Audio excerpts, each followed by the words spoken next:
Welcome participants and dear guests. After a fascinating keynote speech, we will start our first session. And following an ethical speech, we will continue with morality and cinematographic image in the session. Our first speaker is Doğa. Doğa is a research assistant at Istanbul Medipol University. He took his BA in Concordia University in Film Studies, took MA at Kadir Has University in Cinema Studies, and now he is doing his PhD studies at Maltepe University. And he will present today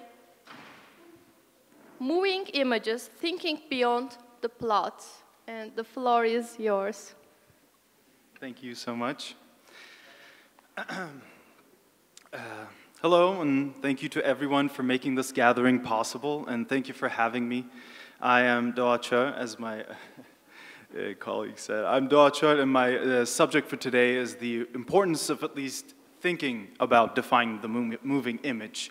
And I'm sorry I have to read, because otherwise I would ramble on. In this speech, I mainly talk about the definition Noah Carroll comes up with, inspired partly by Arthur Danto. It is because we are time constrained that I'm not able to elaborate more on how the plot is studied. And also I believe it is much more important to take this first step in the analysis of film. In any case, the thoughts of Professor Carroll are not studied enough, or rather at all, in our country. And I hope my speech will humbly serve as a small contribution. I apologize in advance if my speech does not wholly refer to the title. So, as a multidisciplinary art form, filmmaking, as well as the works that are associated with all kinds of filmmaking, are discussed in all areas of humanities and social sciences. Oftentimes, films are used as tools for describing certain situations, ethical dilemmas, development of characters as psychological subjects, allegories of concepts, symbolisms of ideas, or a general study of human nature. Philosophy, being above all disciplines, as supradisciplinaire, all disciplines can use and view films from almost all aspects, as well as in its own branches: ethics, aesthetics, ontology, and epistemology. Almost all branches of philosophy may be studied with, through, and alongside films, film history, and film theory. However, more often than not, researchers and theoreticians from different disciplines focus on one or two aspects of film, such as the plot or the encompassing story, which is certainly an important practice in order to discuss problems, and multidisciplinary use of films only strengthens arguments. However, this practice also has the danger of reducing films to mere narrations.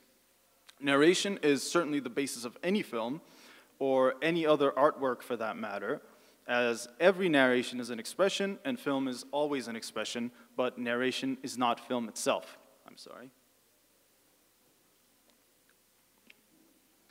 Narration is part of the film that tells the story in a certain way, and the story is told in a certain way through the plot of events. By plot, we would mean what Aristotle meant by mythos, which means the order of the events that are given in a narrative, whether it be a play or a novel or a film. Of course, all we have as fact is the order of events that are shown in a film, and everything else about the story is then open to the viewer's interpretation, but a certain order of events of a certain story could be told in many other forms of art, because the order of events or the plot is set and could be written down, sung out loud, or acted by actors in a theater play. Then one is left to ask the following question: why film? Well, before answering this question, one must give an answer to what is film. Am I able to move the thing? Oh, yeah. Okay, thank you. Okay, why film? Well, before answering this question, one must give an answer to what is film, or as André Bazin put it, what is cinema? Qu'est-ce que le cinéma? The asking of the question, or the answer itself, need not be unchangeable or indisputable, but what is important here is the study or the active scrutiny of what we have that we're analyzing, because the outcomes undoubtedly change with the nature of works themselves. If what we're analyzing is only one part of a whole that may also be found in other forms, from this I mean plot, for example, then why this one? And why should we think about the moving image rather than film or cinema? Okay. There are many ways to go about thinking about cinema, but let us first get the basics out of the way so that we may refer to them later on. The most obvious is where the word cinema comes from. It comes from the French word, an invention by Léon Bouly, which the Lumières bought the patent of, le cinématographe, and the skill is cinématographie. That comes from the joining of two Greek words, kinema and grapho, meaning movement and I write, respectively. Inspired by the word photography, which is again made of two Greek words, light, photos, and again, grapho, I write, because of the way the machine itself works, by producing rapid photographs in sequence. While photography is writing with light, cinematography then is writing with movement. Of course, one shouldn't forget that cinematography involves writing with light, as well as movement of the film stock, which is just a strip of photographic paper. So the word cinema comes from the machine itself and the usage of said machine, which is one of the crafts that are involved in filmmaking. On the other hand, we have the word film, which is, before going into that, yeah. We have the word film, which is used for the singular work of art, which comes from the word for the paper that is coated with a photosensitive chemical. The name film thus refers to rather one of the media that could be used to create a cinematographic work of art that may also be called film, which means we have a word that points to two different things, which are two of the problems of keeping this term for specific works of art, of which brings us to the way Noel Carroll tries to define the art form, the moving image. Carroll suggests 5 necessary conditions for a work of art to be called a moving image, and starts with rejecting medium essentialism, which he believes that to be the most popular and most problematic way of categorizing different forms of art. Medium essentialism for Carroll is the doctrine that each art form has its own distinctive medium, a medium that distinguishes it from other forms. This means that the medium of an art form is the defining characteristic of a work, including the content and the style of said work.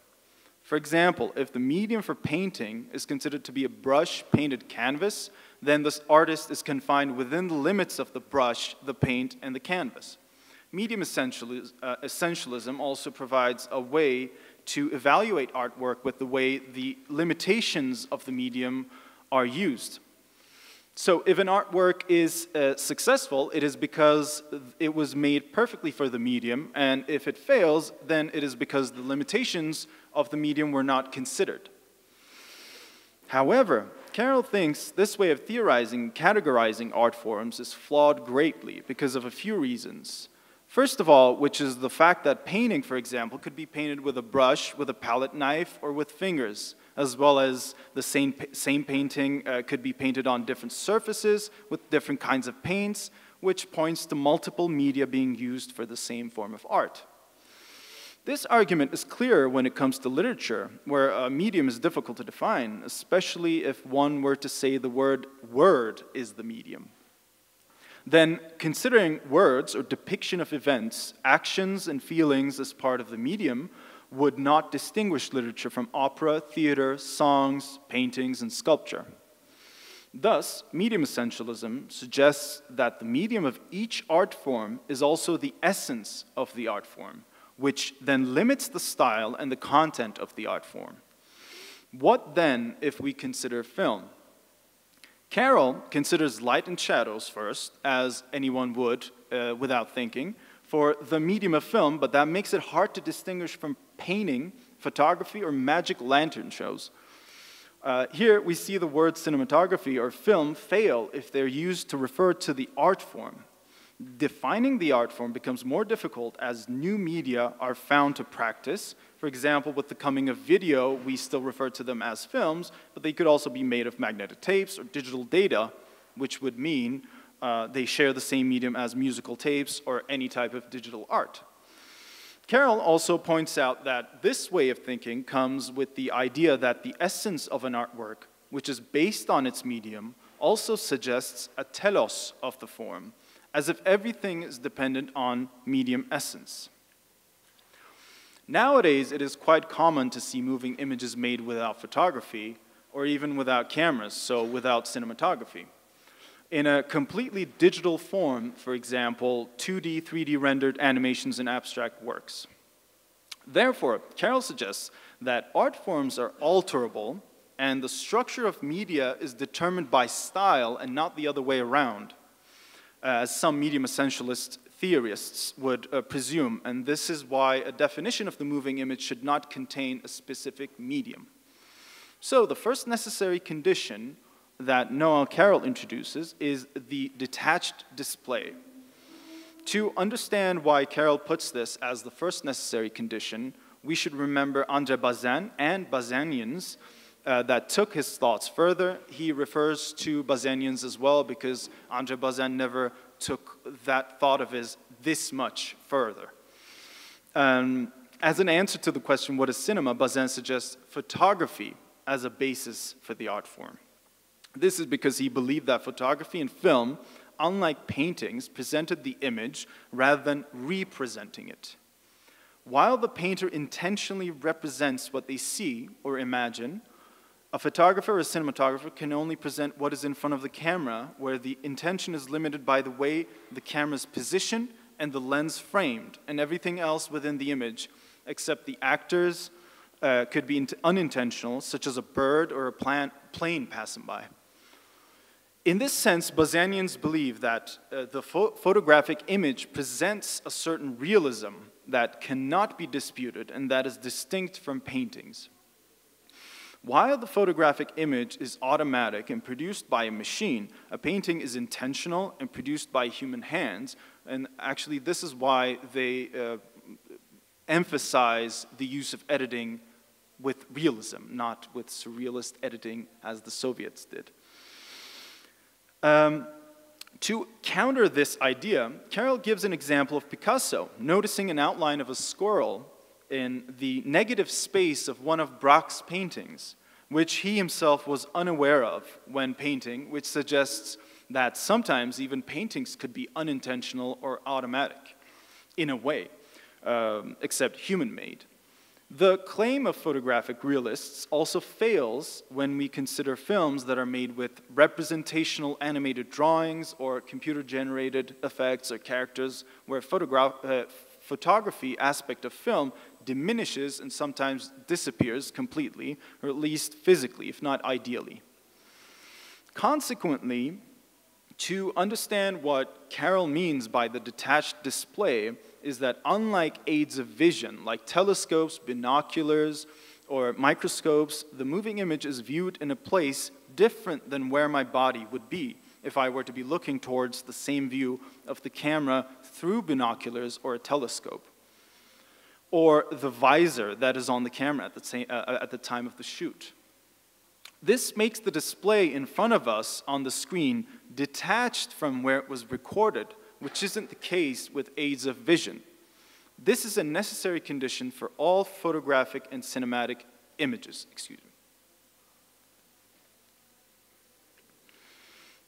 Of course, this condition does not help us to distinguish the moving image from paintings, because paintings can also be detached displays. For example, a landscape painting. He gives an example of a landscape painting that is realistic. For this, Carroll introduces a second condition, which is the movement of the images. He quickly counters his suggestion with films that have no movement within the images themselves, such as films made of photographs, like La Jetée. Of course, there's that one single shot that is not a photograph, but it's a good example nonetheless. But he suggests that a work of film always has the potentiality of movement, even if this potential is not actualized. Paintings, on the other hand, do not have the potential of movement. Because if they do, then they're not paintings, but another form of art. To this thought, we could add the fact that the images themselves are always moving, even if every frame has the same image of the one before. Because, you know, either it's a film stock going through the spool, or the data in the computer. So the images themselves are moving either when projected in the photographic film format, or one could argue that the data are moving sequentially when projected in the digital format, because every separate frame is shown one by one, thus having the potentiality of movement, even if the illusion of movement is not portrayed within the images themselves, or in between.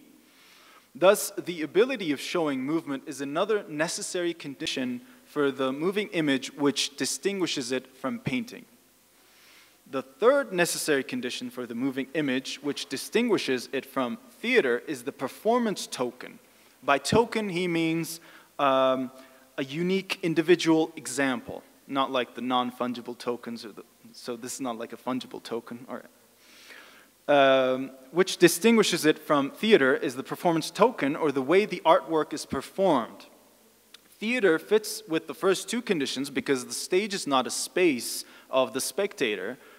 It represents a different space. He calls it the virtual space than the one we're looking at. And theater is also able to show movement if the work calls for it. So there could be works of theater that have no movement. What differentiates theater from film is not performance, but performance tokens, as Carroll puts it. Both theater actors and film actors perform, but one performs in front of the spectator in the theater at that moment, and the other performs in front of the lens, which is then recorded and put together in a certain way. So to further differentiate theater and film, Carroll suggests that both performances can be tokens, again, as individual examples. But the theatrical performance token is generated by interpretation, the interpretation of the actor at that moment. But the performance token in film is generated by templates. While theater shows a performance that is considered art on its own, while the screening of the film is a performance which couldn't be an art form. What he means by this is acting itself is art, even if it's not on, like, in a play, but projecting the film is a craft, not an art form. This is another way of saying that films have multiple copies that could be shown in any time, while theater plays have two different types of tokens, the play as a literary work and the play as an interpreted performance.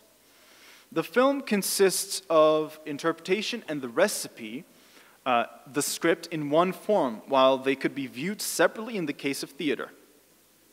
Thus, the moving image is different than theater because the performance tokens, which is the third necessary condition, performance tokens of the moving image are generated by a template that is a token, and which is the script, and the performance tokens of the moving image are not artworks in their own right because no projectionist would consider themselves an artist, because they're only screenings of the work. Or you could nowadays screen your own film, right? Finally, as the fifth necessary condition of the moving image, Carroll suggests two-dimensionality to differentiate the moving image from the oddly specific dancing ballerina music boxes. I found this very odd that he thought of this, but it's true that where the ballerina dances in a space that is not our own, and at the touch of a button, which is not a performance, that could be considered an art form. The fact that Carroll introduces this condition as last is because theater can certainly be two-dimensional, and a great example for this would be the shadow puppet plays that are also popular in our country, as well as China, Japan, all of which come together as the moving image is a detached display that has the technical possibility of showing the impression of movement, the performance tokens of which are generated by a template that is a token, and the performance tokens of which are not artworks in their own right. So, then why are all of the things Carroll puts in such a way important to us for now? A final remark by him is appropriate for our purposes, which is this. When Plato speaks of drama as essentially mimetic, he does not suppose that this is a unique feature of drama, but only that it is a necessary feature of drama, as he knew it too, to which it is useful to draw our attention if we wish to understand how drama works. In this sense, the plot is a necessary feature of a moving image that tells a story, but not a unique feature. Certainly every other art form is able to, in one way or another, depict a story and put forth some kind of plot, especially those that could be considered literature, which may very well include the poem, the novel, and the theater play. From the so-called medium essentialist point of view, a story would be richer in written form rather than the portrayal in moving image form, because the moving image would have literary limitations when compared to a novel. For example, in his attempted definition of the moving image, we find no mention of story because it isn't a necessary or distinguishing feature of the moving image. However, one could also argue that any work of art that is made by a human would contain some kind of story, even if that story is not readily apparent to the viewer. Here, we would end with an attempted answer to the question, why film? Or rather, why the moving image? The analysis of the moving image philosophically or as philosophy is satisfactory as well as attractive because the moving image not only is able to bestow what the painting, the play, the novel, the photograph, and other various art forms are capable of, but the moving image is more than just an eclectic art form. It is certainly a unique way of human expression within the arts. It is important to realize and ponder upon how a plot is portrayed in a film in a unique way when compared to other dramatic, visual, and audio art forms. I believe this is the first step one should take before embarking on an interpretation or an analysis of any kind, so as to not lose that link in between the steps. Otherwise, we wouldn't be able to justify our use of a film for philosophical endeavors. Thank you for listening.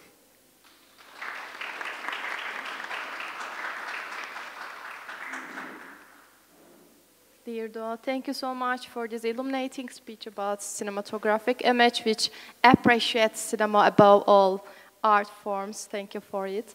And our next speaker is Tuğçe Çetin. She is working as a research assistant at Fırat University. She took her BA and MA in English language and literature, and she's about to complete her PhD in English literature. The floor is yours. Thank you. Dear guests, welcome to our session. Yes, who am I to judge moral relativism in Inferno?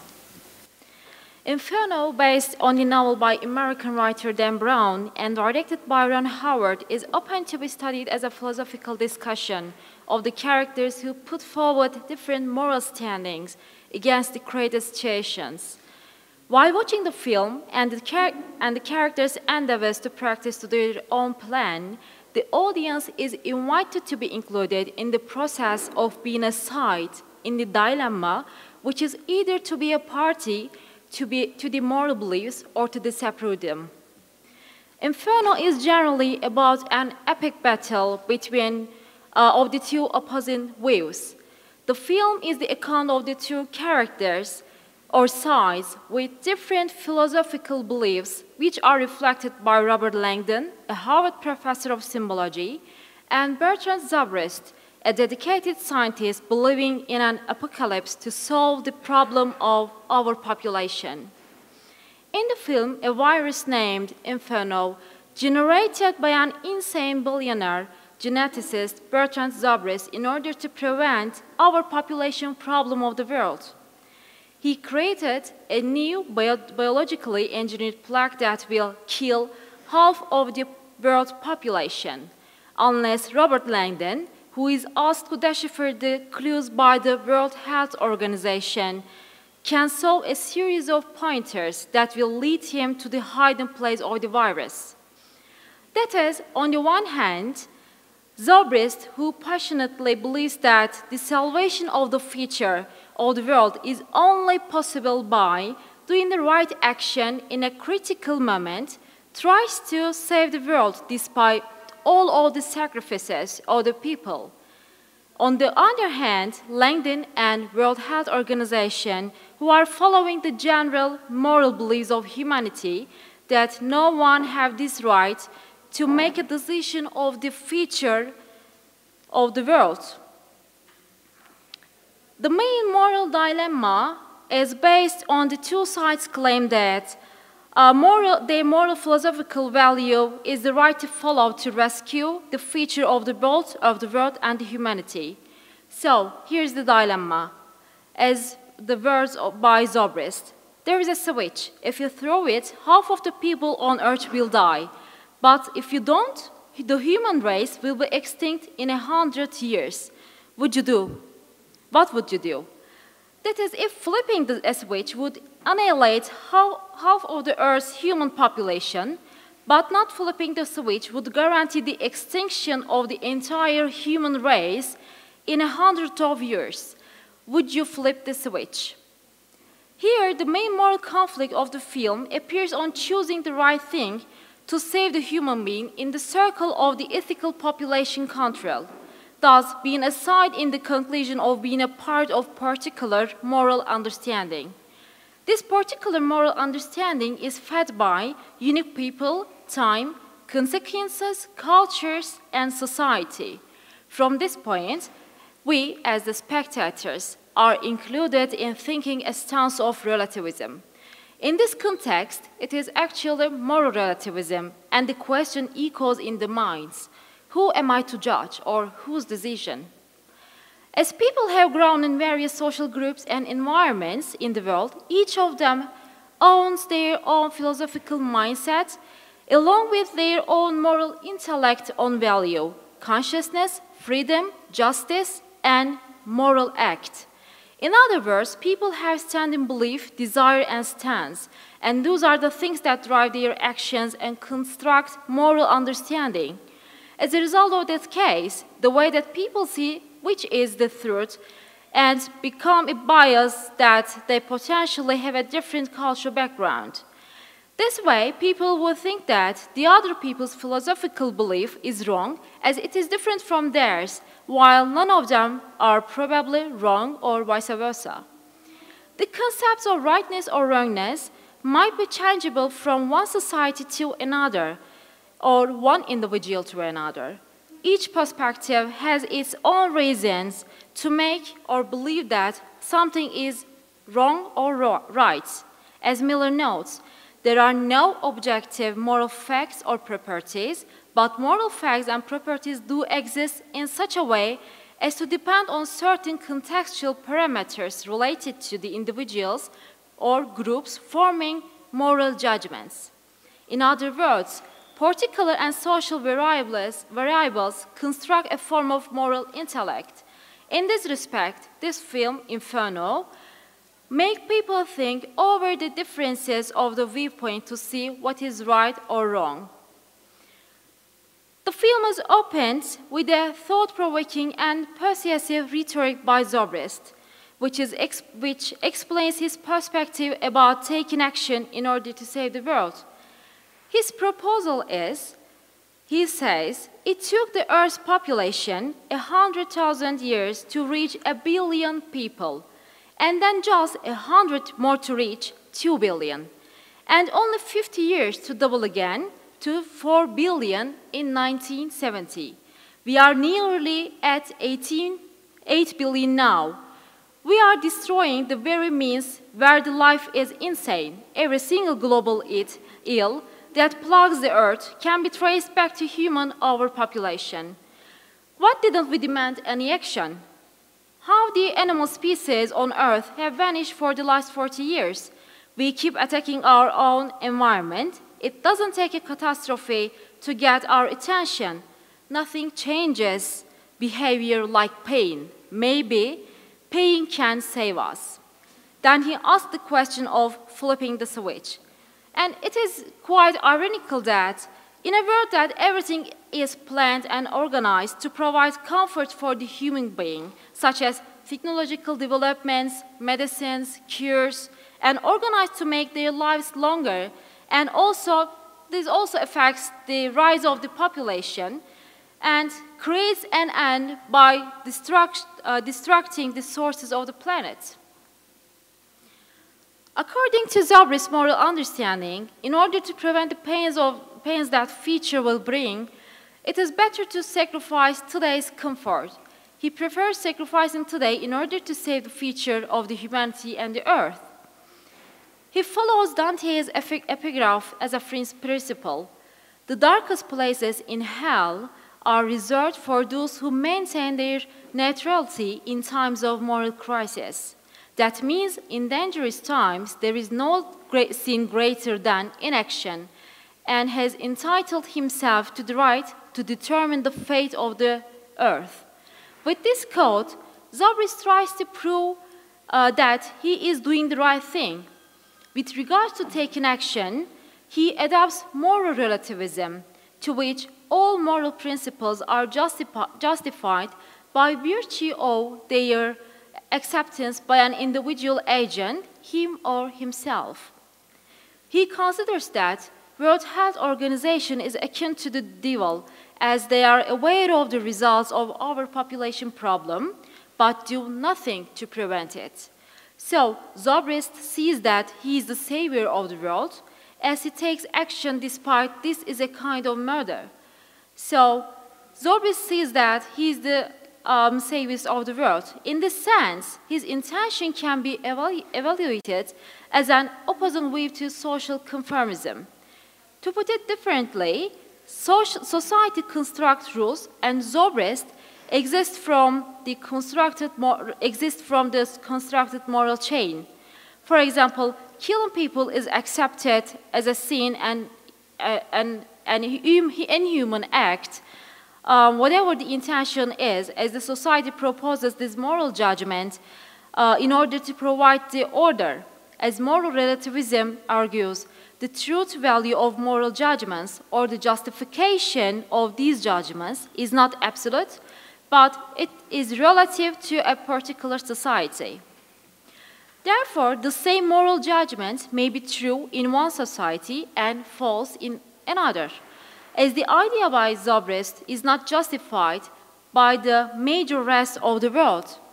His evidences are different, and he is an unhinged scientist to think that this challenging decision has to be made for the sake of a lofty aim. His circumstances are also unusual, as he is a member of a radical science that he illustrates his ambition with the example of a beaker. With a single bacterium, one that divides and doubles every minute.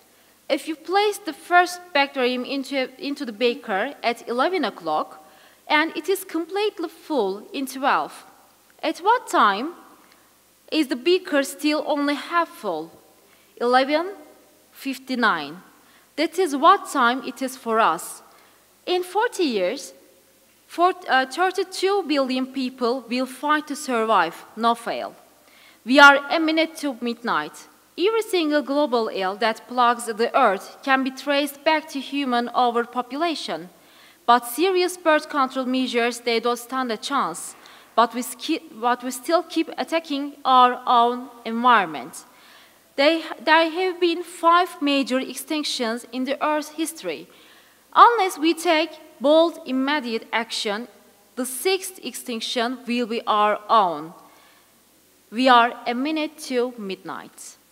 He passionately believes that a similar fate could easily await human being, far sooner and faster than anyone can imagine. Zobrist has rendered a realistic vision of the expected future. In that sense, the moral principles are redefined by Zobrist as they are supported by the moral relativist perspective that are morality is in the eye of the beholder and on the basis of subjectivism. Within the frame of the film, Zobrist follows the principle of moral relativism and moral subjectivism that violates the universal moral values and annihilates the determined orders. In this sense, it may be concluded that moral relativism causes in a chaos that, as it adopts solipsist moral intellect and rejecting the common moral principles. As a conclusion, I invite you, as the audience, to think over flipping the switch. Would you do that? And who knows, maybe we are in a created inferno that someone has biologically produced, and maybe we are experiencing the inferno in this COVID-19 process. Thank you for your listening.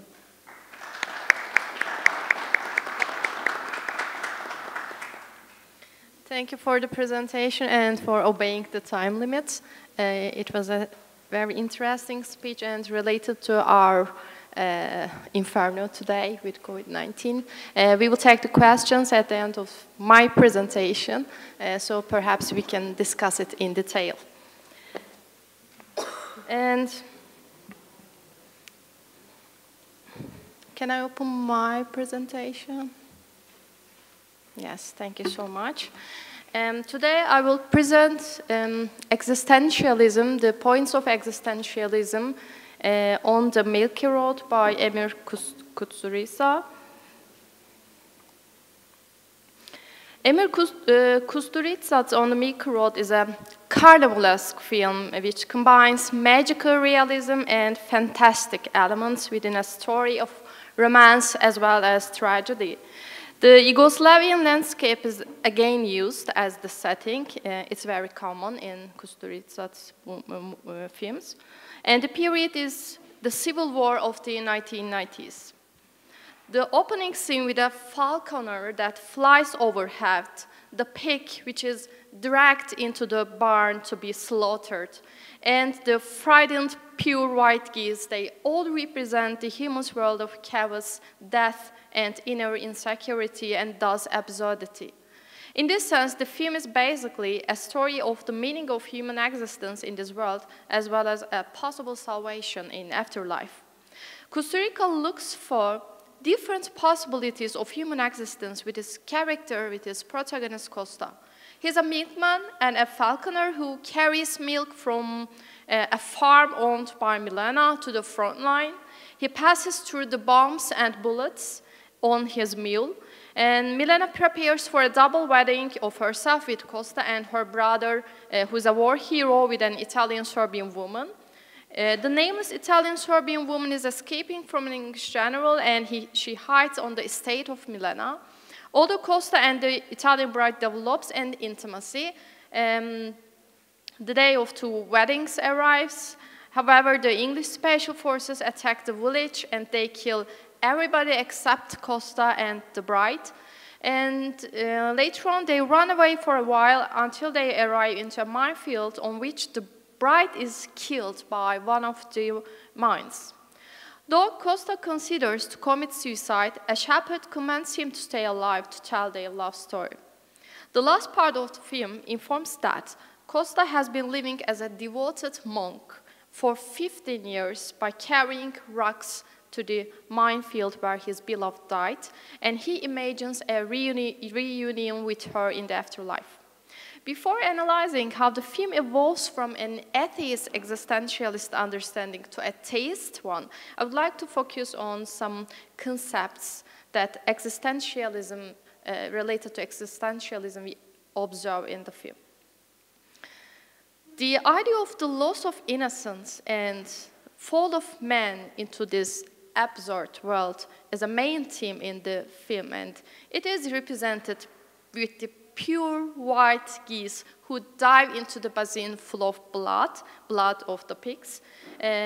On the surface, it looks like just an absurd scene. Kusturica places into the carnivalesque atmosphere. However, when we consider it in terms of the philosophical background of the film, it's a very explicit reference to the loss of innocence and the feeling of existential nothingness. The pure white geese bathing in the blood, they attract the flies and the geese eat them when they try to fly around their bloody bodies. Human beings are represented with the white geese. The idea is that human beings have the potential to bloody themselves with their evilnesses. And this evilness is represented with the black blob of flies that are flying.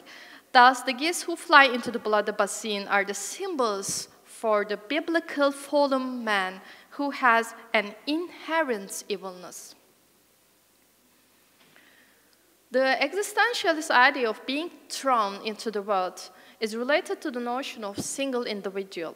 The idea of being a single individual is observed both in theist existentialist philosophies such as of Kierkegaard and in atheist philosophies like that of Sartre.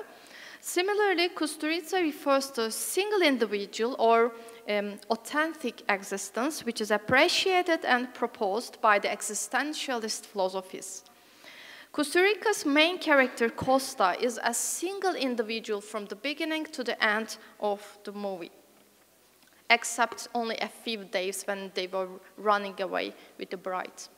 So the symbolically single Costa evokes the existentialist claim that man is thrown into the world where he is essentially alone.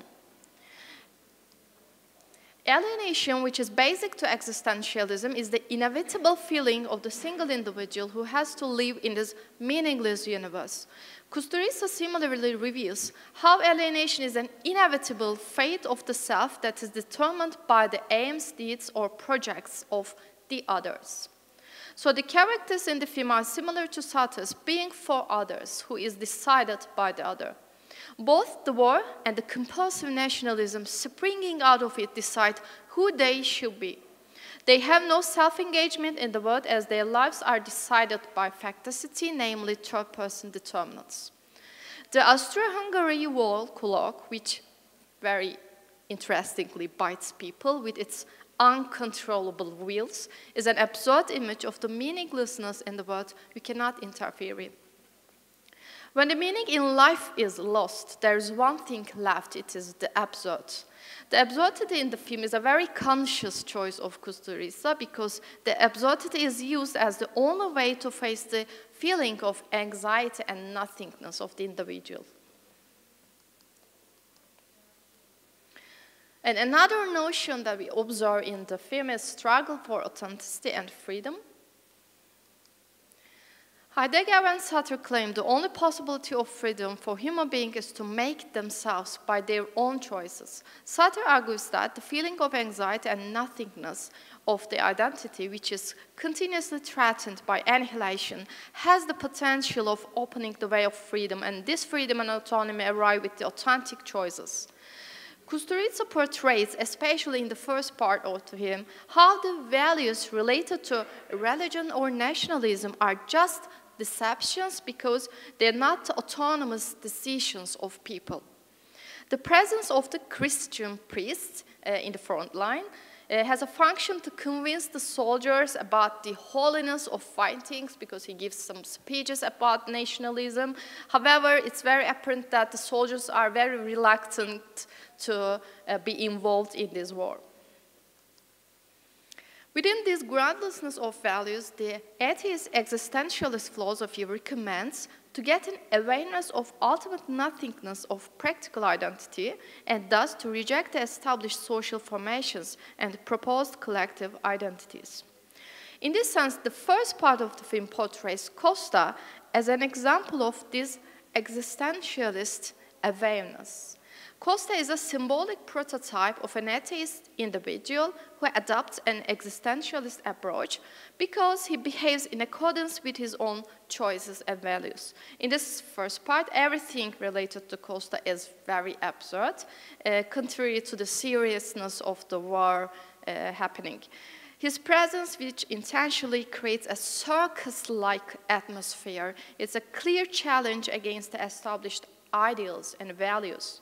Although Costa's main deed, that is to carry milk to the front line, looks absurd, it is an autonomous attempt to deal with the absurdity of the war. For instance, he could carry arms in such a dangerous way, but he carries milk, and he dies with death. But here, of course, milk has a connotation of vitality, purity, especially it appears in the second part of the film. And in the middle of the film, we observe how Costa begins to yield to predestinarianism. The autonomy that is observed in the character of Costa is lost when peace is declared and the double wedding is organized, decided.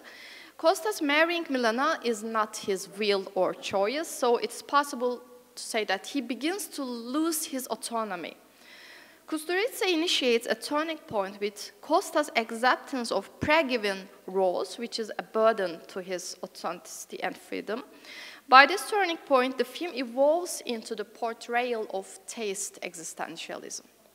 Especially on the wedding day, the village, including all humans and animals, are destroyed by the attack of the spatial forces. And the predestinarian taste point of view appears with the arrival of survival of Costa and Bride, because just two of them survive. And the old woman states that Costa's survival is God's will. And she says, that is Costa, it was God's will. All people have their destiny one way or another. Man is born with him and accompanies him throughout his life. So it's very strange that there's a very strict shift from an atheist to taste turn.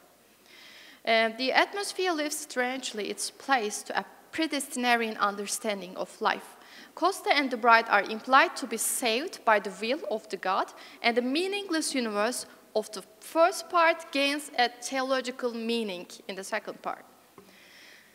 The taste references begin to appear when Costa and the bride are running away, and the escape is designated with the idea of redemption, which is signified with whiteness.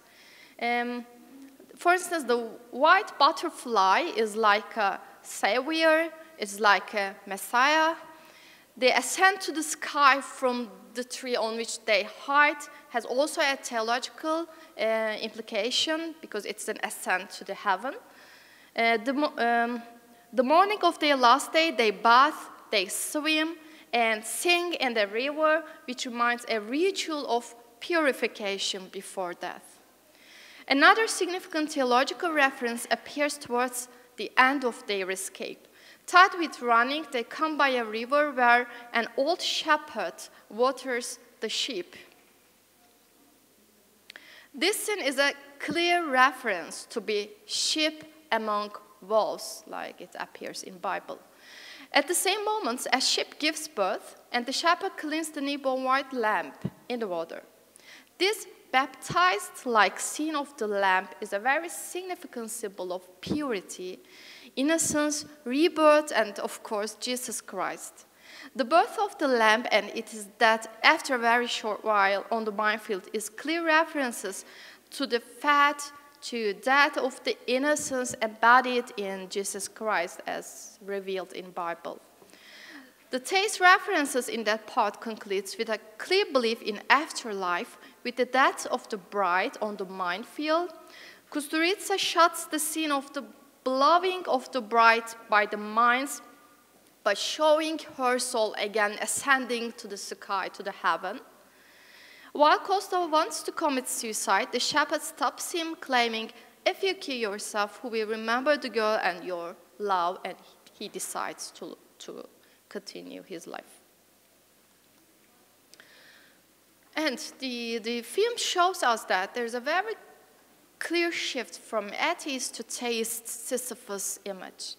The last part of the film opens after 15 years showing Costa as an old devoted monk. It's a bit strange transformation for me. The image of the atheist existentialist Sisyphus embodied in the character of Costa in the first part turns into a theist Sisyphus imagery.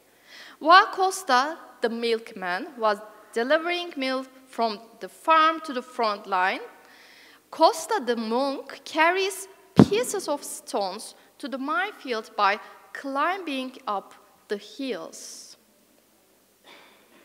However, the imagery of Sisyphus is not the same in the first and the last parts, because Costa's deliverance myth is not signified with a transcendent meaning. It's a reaction to meaningless of the world. It's a very conscious, absurd reaction. And his carrying the stones, however, holds a very different meaning, a transcendent aim. That's to make the field non-functional because they are the mines and they're dangerous, but at the same time, he wants to construct a monument for his beloved. And the reference to afterlife is also important. As a very Sisyphean imagery, Costa climbs the hill with the little rocks on his pack-sack, like at the Sisyphus. We see a vast field full of white stones, and this scene reveals he has been doing it each day for a long time, and he's about to complete his mission. We can understand that he's at the end of his mission. And especially the dream of the last part also approves the taste turn in the film, because the idea of afterlife, fate, heaven, they are all revealed. Costa dreams that he and his bride are together in their wedding dresses in an Eden-like landscape. He dreams about that. And the only dialogue of the last part is between Costa and bride, and it is as follows. I want to read it. It's not like we are, the bride says, it's not like we are in heaven. Costa, how is it possible you deserve heaven twice? One thing missing. Do you want me to here with you forever? There is no hurry. When you come, we will be together forever. Exactly. The idea is clear that fates cannot be overridden, and they should wait for their salvation. Thus, the last part of the film proposes that human freedom could be attained only by believing in fate. And this picture shows that he's about to finish his work. And to conclude, this film depicts the story of a human being who's destined to exist in an absurd world in which all kinds of evilness and tragedy coexist. Within this frame, the film presents two basic existentialist approaches, the atheist and theist point of view. While the life of Costa begins as an atheist existentialist, it ends as a devoted monk waiting for a salvation in afterlife. I believe this has a biographical implication about Emir Kusturica himself, because, you know, in 2005, I think, he converts into Christianity, Orthodox Christianity, in a very strange way, and he wants to be called, I noted here, Nemanja Kusturica. He changed his first name as well, and he leaves his Muslim roots and Bosnian roots. Perhaps we can discuss that if you want in the question part. Thank you so much for your patience and listening to me.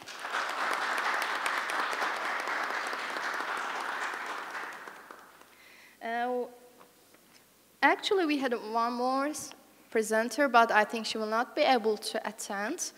So we can start taking the questions. She's not with us, right? Okay.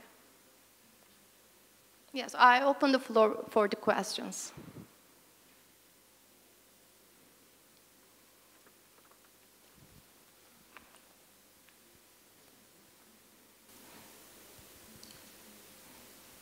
Merhabalar, gayet güzel sunumlardı. Her şeyden önce teşekkür ederiz.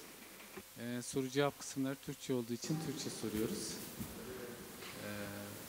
Şimdi Doğa, şöyle bir sorun var. Şimdi moving image dediğimiz şey, yani movement image dediğimiz şey ontolojik olarak mı kendi başına felsefe yapıyor? Yani medium'un kendi karakteristik özelliğinden dolayı mı? Yoksa moving image'in yarattığı hikayeden dolayı mı? Yani içerikle ilgili bir durumdan kaynaklanan daha böyle epistemolojik ya da içeriksel bir durumdan dolayı mı felsefe üretiyor? Biraz daha açarsam ikinci kısmı. Moving image dediğimiz şey nihayetinde klasik filmlerde de biliyorsunuz geçerli olan bir şey. modern sinemada var olan bir durum. Ama klasik sinema ile modern sinema arasındaki o hareket imajın özellikleri arasındaki karakteristik özellikleri bilmekteyiz.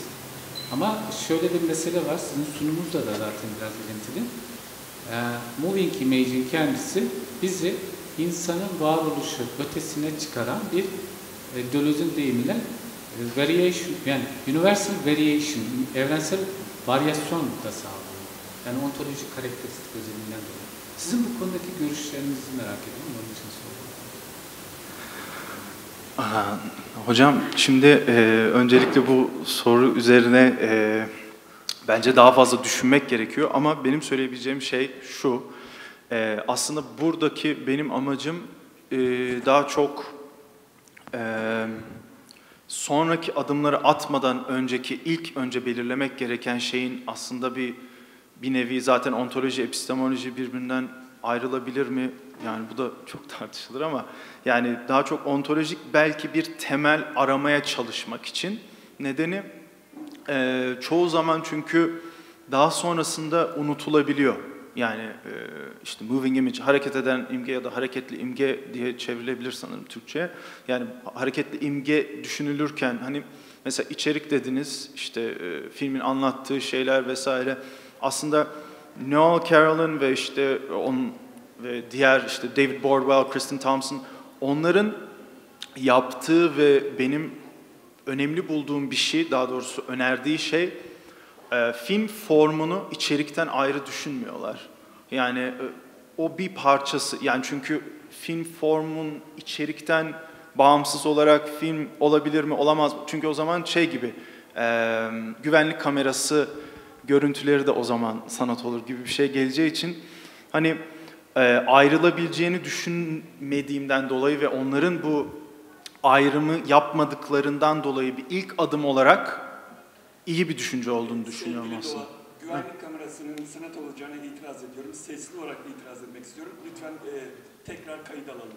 Güvenlik kamerası kayıtları sabit bırakmış olduğum, bir hafta, bir yıl bırakmış olduğum ve başka bir amaç için bırakmış olduğum şeyi sanat olarak alamazsın. Hocamın profesyonel sorusundan sonra benim sorum çok çıplak kalacak ama sözünü bitirmeni bekliyorum. Estağfurullah. Bu arada o öyle bir film yapan arkadaşım da oldu. Yani yapmış güvenlik olabilir kameralarını kullanan. ama sanatın tanımı ve açısı çok farklı şeyler. Lütfen buyurun. Yo, zaten ben de onu dedim. Yani işte içerikten ayırmamak amacıyla. Yani ontolojiyle başlayarak, çünkü epistemoloji, etik sonra geliyor gibi, tabii Levinas düşünürsek tam tersini yapıyor ama yani burada sinema üzerine düşünmek için ya da sonraki adımları atabilmek için iyi bir başlangıç olduğu için hani Noah Carroll'ın bu fikirlerini şey yapmak istedim. Yoksa tabii ki de hocam haklısınız, yani Deleuze de bambaşka şeyler söylüyor movement ve image için, böyle diyebilirim.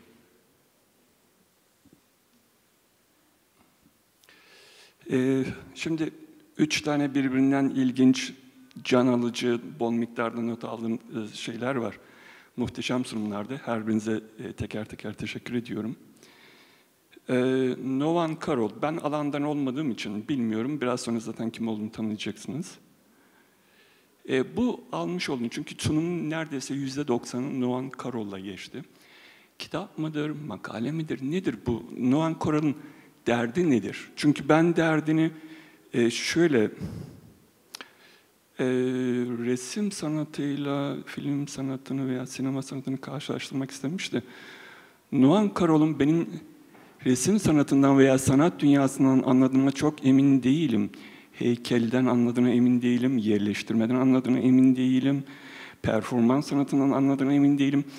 Sanattan anladığına emin olmadığım bir kişinin sinema sanat mıdır, değil midir, moving image mi diyeyim, film mi diyeyim, evet bir tartışma yaratmak istiyor, çok güzel. Her birini dinledim, her birini anlamaya çalıştım. Bir tartışma yaratmak için ilk önce bir ikilemler yaratırsın, ondan sonra onları çözmeye çalışırsın. Güzel de bu kişinin ben sanat bilgisinden ve algısından çok emin değilim. Teşekkürler. İlk soru. Evet, bayağı provokatif bir soru ama Profesör Doktor Noel Carroll aslında ilginç bir insan. Kendisi Hem sinema lisans, yüksek lisans ve doktora yapmış, hem de felsefe lisans, yüksek lisans, doktora yapmış bir isim. Kendisi hala yaşıyor. City University New York'ta galiba Graduate Center'da kendisi ve çok tatlı bir insan. Kendisi genelde deneysel sinema ve korku sineması üzerine çalışmaları var ama aynı zamanda böyle André Bazin'in aslında başlattığı yani film ontolojisi üzerine, hatta kitapları da var zaten. Yani daha bir analitik felsefe tarafından bakan biri kendisi. Çünkü Amerikalı ve yani Kuzey Amerika'da çokça da öğretilen biri. Ama Avrupa'da ve Türkiye'de özellikle tabii işte sinema denilince ve felsefe denilince ilk akla gelen Gilles Deleuze olduğu için tabii Noel Carroll çok fazla çalışılmıyor.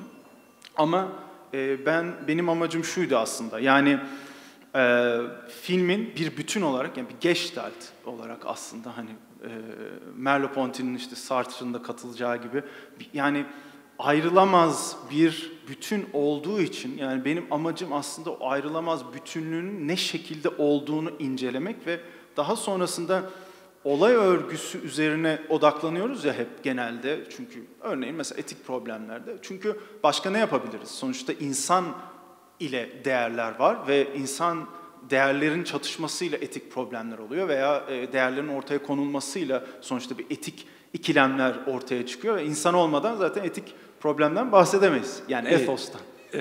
İnsan olmayan filmler de olduğunu hatırlar gibiyim ben. Ama insan çekiyor filmleri yine. O yüzden insan asla işin içinde olmadan edemiyor. O yüzden ama benim düşüncem şuydu. Yani evet, olay örgüsü üzerinden gidiyoruz ama olay örgüsü üzerinden gittiğimiz zaman olay örgüsü başka sanat eserlerinde de olduğu için, hatta resimde bile bir olay örgüsünden bahsedebileceğimiz gibi filmi ya da işte hareket eden imge demesinin nedeni de bu. Onu diğer sanat eserlerinden ayırarak, bir belirleme yaparak bir temel oluşturmaya çalışmak ve sadece çalışmak. Yoksa kendisi bu bir makale bu arada, yani bu fikirlerini söylediği ama üzerine yazdığı yaklaşık 10-20 tane de kitabı ve başka makaleleri de var. Yine bu fikirler üzerine.